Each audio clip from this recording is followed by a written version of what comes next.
வணக்க மக்களை, நான் பார்க்க போகிற வசனம் நான் மத்தேயு 13:44.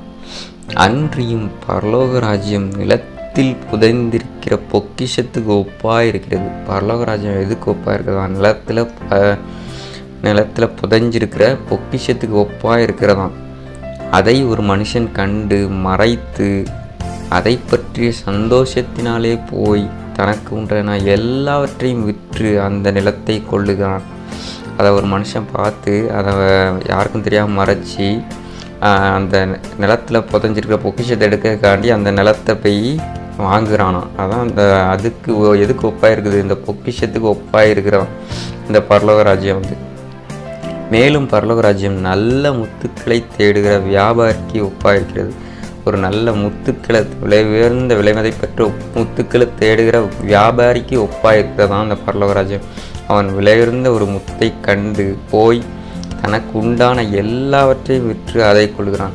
அந்த வியாபாரி என்ன பண்ணுவான்? அந்த முத்து கிடைக்கணுங்காண்டி எதனாலும் விற்றுருவான். அந்த அளவுக்கு விலை மதிப்பெற்ற முத்து.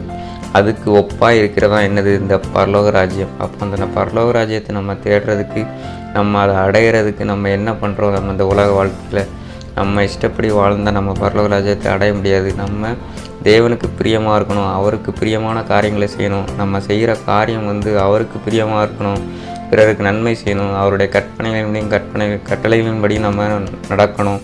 அப்படி நம்ம ஒவ்வொரு நாளும் நம்ம நடக்கிறோமா, நம்மளை நம்ம சோதித்து பார்ப்போம். அப்படி நடந்தால் தான் இந்த பரலோக ராஜ்யத்தை நம்ம அடைய முடியும்.